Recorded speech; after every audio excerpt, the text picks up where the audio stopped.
Good morning all of you. Today we are going to discuss about our third chapter, track material of railway and bridge engineering.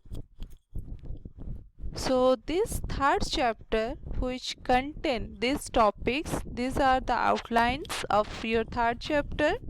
We discuss about introduction of railway track, what is the definition of rail and what are the types of rail. Next we look for what are the joints we are used for rail and welding of rails. Then we discuss about your grip and next discuss about what is slipper and what are the classification of your slippers. Next one is your ballast and next look for materials for ballast. And another one is your fixtures of broad gauge and next is your connection of rails to rail fish plate and fish bolts. And the last one is we discuss about what are the connection of rail to the slipper. So in this chapter we will discuss one by one. So come to the next slide. Introduction of your railway track. Okay, so basically what do you mean by railway track? We are already discussed in our first chapter, that is what is railway and what is track.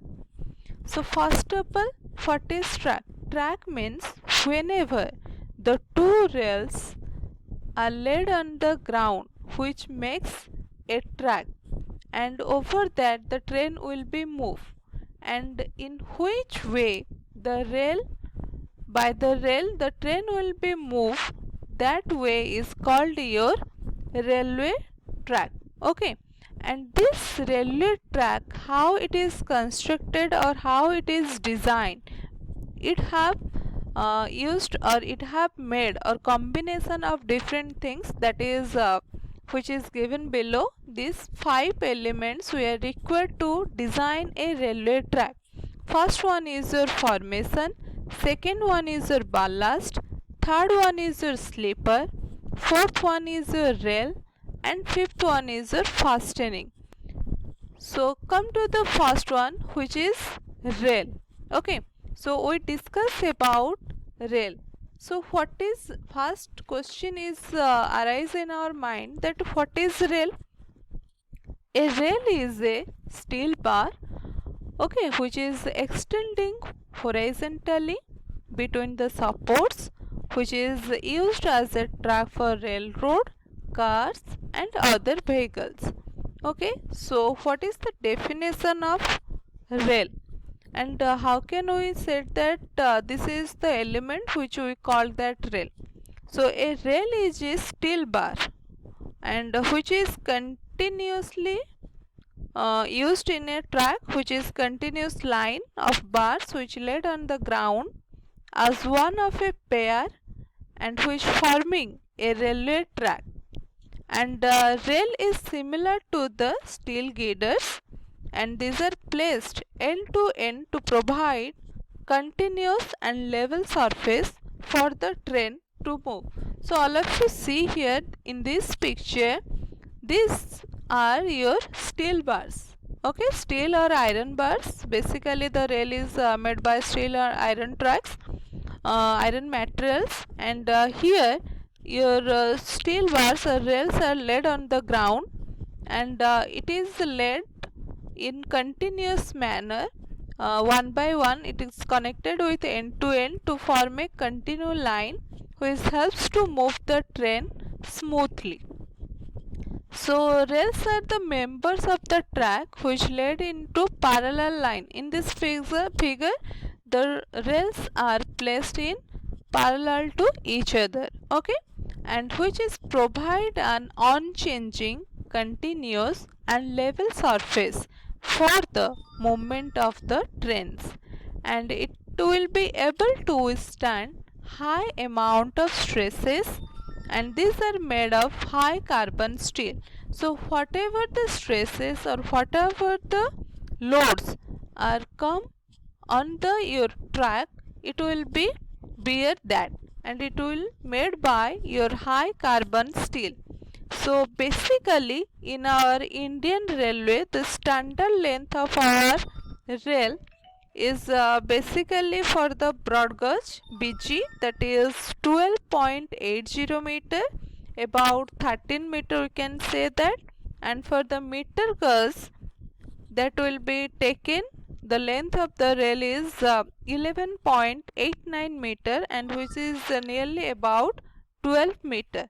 Okay, so next come to what are the functions of rail.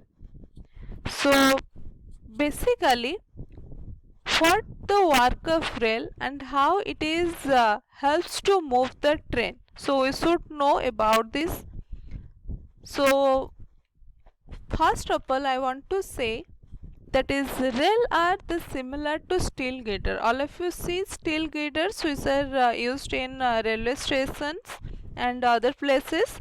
So these rails are similar to the metal of steel girder, and these are provided to perform the following functions in a track. That what are the functions? Rails provide a continuous and level surface for the movement of train. By the help of rail, which is provided a continuous level surface, if the alignment is proper, then the train can move easily. Okay, so next one is your function is here. The rail is provide a path which is smooth and has very little friction. So whenever the rail is moved on the track, it will give a smooth and friction. Whenever the friction is high, then the train cannot move easily or safely. So whatever the rail we should provide on the track, that should be in a smooth way, and that will be make the friction very little with the train wheel. Okay, and the next function is here, that is rails serve as a lateral guides for the wheel. By the help of the rail, the train will be moved smoothly and the wheel move forward direction. And next function is the rails transfer the load of the train wheel to the sleepers, ballast and the formation between the safe limit. So the main function or work of the rail is to transfer the load from where?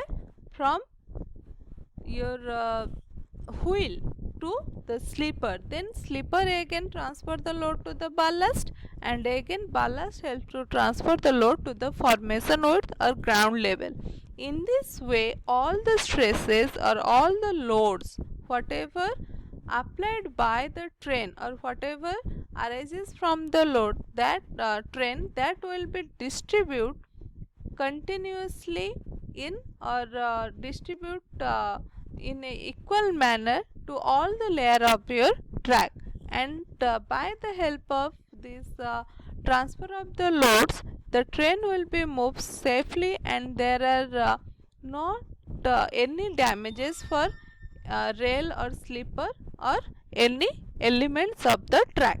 Okay, so next function is rail have to bear the vertical and lateral forces of the trains which moving at high speed.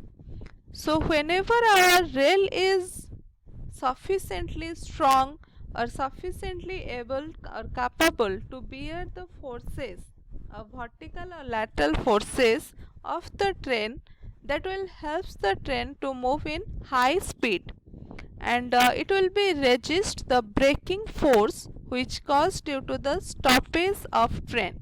So we all are marked that whenever your train stop, apply the brake, in that portion that will a skidding sound will be occurs, and whenever the applied force is done, then when the your train will be move. Okay, the train whenever move, whatever the force applied on the rail, then whenever your train apply the brake, that will be more given more stresses or more load to the rail. Okay, so this is bear.